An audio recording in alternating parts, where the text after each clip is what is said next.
تاریخ انسانی گواہ ہے کہ جب بھی کوئی قوم سرکش اور نافرمان ہوئی، اللہ تعالیٰ کی مقرر کردہ حدود سے باہر جانے لگی، تو اللہ تعالیٰ نے ان کو رشد و ہدایت کے لیے پیغمبر مبعوث فرمائے، انہیں اللہ کی جانب واپس بلایا گیا، اور وارننگز ملنے کے باوجود جب وہ اپنے اعمال سے باز نہ آئے تو اللہ تعالیٰ نے ان پر مختلف عذاب بھیجے۔ یہی حال بنی اسرائیل کا بھی تھا کہ جب حضرت موسیٰ علیہ السلام انہیں اللہ کی طرف بلاتے تھے تو وہ فرعون کے حکم پر پیغمبر خدا اور اس کے ساتھیوں پر ظلم و ستم کیا کرتے۔ آخری کار فرعون کے دربار میں حضرت موسیٰ علیہ السلام کو مناظرے کے لیے بلایا گیا، اور جب حضرت موسیٰ علیہ السلام کا عصا اژدہا بن کر جادوگروں کے سانپوں کو نگل گیا تو جادوگر سجدے میں گر کر ایمان لے آئے، مگر فرعون اور اس کے تابعین نے اب بھی ایمان قبول نہ کیا، بلکہ فرعون کا کفر اور اس کی سرکشی اور زیادہ بڑھ گئی، اور اس نے بنی اسرائیل کے مومنین اور حضرت موسیٰ علیہ السلام کی دل آزاری اور ایذا رسانی میں بھرپور کوششیں شروع کر دی اور طرح طرح سے ستانا شروع کیا۔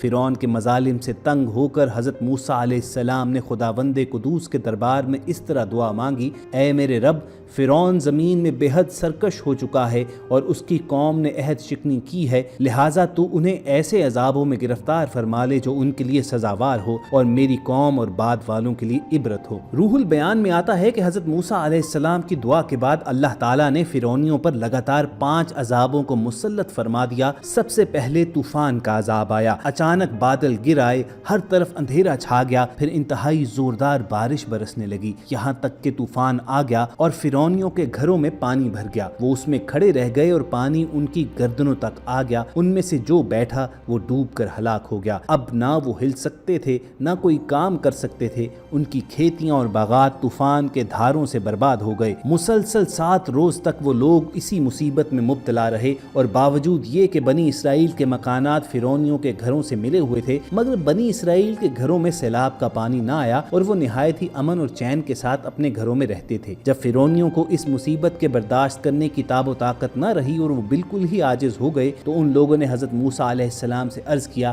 کہ آپ ہمارے لیے دعا فرمائیے کہ یہ مصیبت ٹل جائے تو ہم ایمان لے آئیں گے اور بنی اسرائیل کو آپ کے پاس بھیج دیں گے۔ چنانچہ حضرت موسیٰ علیہ السلام نے دعا مانگی تو طوفان کی بلا ٹل گئی اور زمین میں ایسی سرسبزی اور شادابی نمودار ہوئی کہ اس سے پہلے کبھی بھی دیکھنے میں نہ آئی تھی۔ کھیتیاں بہت شاندار ہوئیں اور غلہ اور پھلوں کی پیداوار بے شمار ہوئی۔ یہ دیکھ کر فرعونی کہنے لگے کہ یہ طوفان کا پانی تو ہمارے لیے بہت بڑی نعمت کا سامان تھا۔ پھر وہ اپنے عہد سے دوبارہ پھر گئے اور ایمان نہ لائے اور دوبارہ سرکشی اور ظلم کی گرم بازاری شروع کر دی۔ اب طوفان کے 1 ماہ تک تو فرعونی نہایت عافیت سے رہے، لیکن جب ان کا کفر و تکبر اور ظلم و ستم پھر بڑھنے لگا تو اللہ تعالیٰ نے اپنے قہر و عذاب کو ٹڈیوں کی شکل میں بھیج دیا کہ چاروں طرف سے ٹڈیوں کے جھنڈ آ گئے جو ان کی کھیتیوں اور باغوں کو، یہاں تک کہ ان کے مکانوں کی لکڑیاں تک کو کھا گئے، اور فرعونیوں کے گھروں میں یہ ٹڈیاں بھر گئیں جس سے ان کا سانس لینا مشکل ہو گیا، مگر بنی اسرائیل کے مومنین کے کھیت اور باغات اور مکانات ان ٹڈیوں کے یلغار سے بالکل محفوظ رہے۔ یہ دیکھ کر فرعونیوں کو بڑی عبرت آ گئی اور آخر اس عذاب سے تنگ آ کر وہ دوبارہ حضرت موسیٰ علیہ السلام کے آگے عہد کرنے پہنچ گئے کہ آپ اس عذاب کے رفع ہونے کے لیے دعا فرما دیں تو ہم لوگ ضرور ایمان لے آئیں گے اور بنی اسرائیل پر کوئی ظلم و ستم نہ کریں گے۔ چنانچہ آپ کی دعا سے 7ویں دن یہ ٹڈیوں کا عذاب بھی ٹل گیا اور یہ لوگ پھر 1 ماہ تک نہایت ہی آرام اور راحت میں رہے، لیکن دوبارہ عہد شکنی کی اور ایمان نہ لائے۔ ان لوگوں کے کفر میں پھر اضافہ ہونے لگا۔ حضرت موسیٰ علیہ السلام اور مومنین کو تکلیفیں دینے لگے اور کہنے لگے کہ ہماری جو کھیتیاں اور پھل بچ گئے ہیں وہ ہمارے لیے کافی ہیں، لہٰذا ہم ایمان نہیں لائیں گے۔ الغرض 1 ماہ کے بعد دوبارہ ان لوگوں پر کمل کا عذاب مسلط ہو گیا۔ بعض مفسرین کا بیان ہے کہ یہ گھن تھا جو ان فرعونیوں کے اناج اور پھلوں میں لگ کر تمام غلہ اور میووں کو کھا گیا، اور بعض مفسرین نے فرمایا کہ یہ ایک چھوٹا سا کیڑا تھا جو کھیتوں کی تیار فصلوں کو چٹ کر گیا اور ان کے کپڑوں میں گھس کر ان کے چمڑوں کو کاٹ کاٹ کر انہیں تڑپانے لگا۔ یہ کیڑے ان کے کھانوں، پانی اور برتنوں میں گھس جاتے تھے جس سے یہ لوگ نہ کچھ کھا سکتے تھے اور نہ کچھ پی سکتے تھے، نہ لمحہ بھر کے لیے سو سکتے تھے، یہاں تک کہ 1 ہفتہ میں اس قہر آسمانی سے بل بلا کر یہ لوگ چیخ پڑے اور پھر حضرت موسیٰ علیہ السلام کے حضور حاضر ہو کر دعا کی درخواست کرنے لگے اور ایمان لانے کا عہد دینے لگے۔ چنانچہ آپ نے ان لوگوں کی بے قراری اور گریہ زاری پر رحم کھا کر دعا کی اور یہ عذاب بھی رفع دفع ہو گیا، لیکن فرعونیوں نے پھر اپنے عہد کو توڑ ڈالا اور پہلے سے بھی زیادہ ظلم پر کمر بستہ ہو گئے، تو دوبارہ 1 ماہ کے بعد ان لوگوں پر مینڈک کا عذاب نازل ہو گیا۔ ان فرعونیوں کی بستیوں اور ان کے گھروں میں اچانک بے شمار مینڈک پیدا ہو گئے اور ان ظالموں کا یہ حال ہو گیا کہ جو آدمی جہاں بھی بیٹھتا اس کی مجلس میں ہزاروں مینڈک بھر جاتے تھے۔ کوئی آدمی بات کرنے یا کھانے کے لیے منہ کھولتا تو اس کے منہ میں مینڈک کود کر گھس جاتے۔ ہانڈیوں میں مینڈک، ان کے جسموں پر سینکڑوں مینڈک سوار رہتے۔ اٹھنے بیٹھنے لیٹنے کسی بھی حالت میں مینڈکوں سے نجات نہ ملتی تھی۔ اس عذاب سے یہ فرعونی رو پڑے اور روتے گڑ گڑاتے حضرت موسیٰ علیہ السلام کی بارگاہ میں دعا کی بھیک مانگنے کے لیے آئے اور بڑی بڑی قسمیں کھا کر عہد و پیمان کرنے لگے کہ ہم ضرور ایمان لائیں گے اور مومنین کو کبھی تکلیف نہ دیں گے۔ چنانچہ حضرت موسیٰ علیہ السلام کی دعا سے 7ویں دن یہ عذاب بھی اٹھا لیا گیا، مگر یہ مردود قوم راحت ملتے ہی پھر اپنا عہد توڑ کر اپنی پہلی خبیث حرکتوں میں مشغول ہو گئی۔ مومنین کو ستانے لگے اور حضرت موسیٰ علیہ السلام کی توہین اور بے ادبی کرنے لگے۔ تو پھر عذاب الہی نے ان ظالموں کو اپنی گرفت میں لے لیا اور ان لوگوں پر خون کا عذاب قہر الہی بن کر اتر پڑا۔ ایک دم بالکل اچانک ان لوگوں کے تمام کنووں نہروں کا پانی خون ہو گیا۔ تو ان لوگوں نے فرعون سے فریاد کی۔ اس سرکش نے کہا کہ یہ موسیٰ علیہ السلام کی جادوگری اور نظر بندی ہے۔ یہ سن کر فرعونیوں نے کہا کہ یہ کیسی اور کہاں کی نظر بندی ہے کہ ہمارے کھانے پینے کے برتن خون سے بھرے پڑے ہیں اور مومنین پر اس کا ذرا بھی اثر نہیں۔ تو فرعون نے حکم دیا کہ لوگ مومنین کے ساتھ ہی ایک ہی برتن سے پانی نکالیں، مگر خدا کی شان کہ مومنین اسی برتن سے پانی نکالتے تو نہایت ہی صاف شفاف اور شیریں پانی نکلتا، اور فرعونی جب اسی برتن سے پانی نکالتے تو تازہ خون نکلتا۔ مجبور ہو کر فرعون اور فرعونی لوگ گھاس اور درختوں کی جڑیں اور چھالیں چبا چبا کر چوستے، مگر اس کی رطوبت بھی ان کے منہ میں جا کر خون بن جاتی۔ الغرض فرعونیوں نے پھر گڑ گڑا کر حضرت موسیٰ علیہ السلام سے دعا کی درخواست کی تو آپ نے پیغمبرانہ رحم و کرم فرما کر دوبارہ ان لوگوں کے لیے دعائے خیر فرما دی۔ تو 7ویں دن یہ خون کا عذاب کا سایہ بھی ان کے سروں سے اٹھ گیا۔ ان سرکشوں پر مسلسل 5 عذاب آتے رہے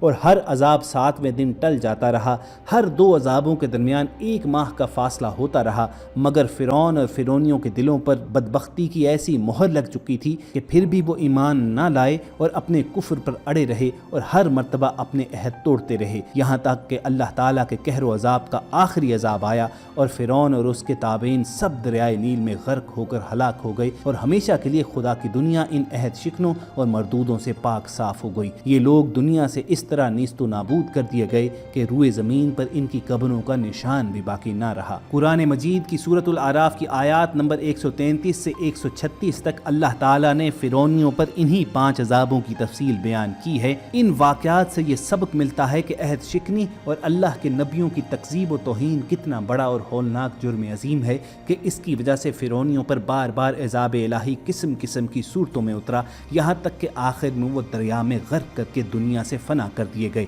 لہٰذا ہر مسلمان کو عہد شکنی، سرکشی اور گناہوں سے بچتے رہنا لازم ہے کہ کہیں بدعمالیوں کی نحوستوں سے ہم پر بھی قہر الہی عذاب کی صورت میں نہ اتر پڑے۔ اللہ تعالیٰ سورۃ الاعراف میں بیان فرماتا ہے تو بھیجا ہم نے ان پر طوفان اور ٹڈی اور گھن اور مینڈک اور خون جدا جدا نشانیاں، تو انہوں نے تکبر کیا اور وہ مجرم قوم تھی۔ جب ان پر عذاب پڑتا تو کہتے اے موسیٰ ہمارے لیے اپنے رب سے دعا کرو اس عہد کے سبب جو اس کا تمہارے پاس ہے، بے شک اگر تم ہم پر سے عذاب اٹھا دو گے تو ہم ضرور تم پر ایمان لائیں گے اور بنی اسرائیل کو تمہارے ساتھ کر دیں گے۔ پھر جب ہم ان سے عذاب اٹھا لیتے ایک مدت کے لیے جس تک انہیں پہنچنا ہے، وہ دوبارہ پھر جاتے تو ہم نے ان سے بدلہ لیا اور انہیں دریا میں ڈبو دیا، اس لیے کہ ہماری آیات جھٹلاتے اور ان سے بے خبر تھے۔ خواتین و حضرات، حضرت موسیٰ علیہ السلام کا صبر و تحمل اور ان کی رقیق القلبی بلا شبہ انتہا کو پہنچی ہوئی تھی کہ بار بار عہد شکنی کرنے والے اپنے دشمنوں کی آہ و فغاں پر رحم کھا کر ان کے عذاب کو دفع کرنے کی دعا فرماتے رہے۔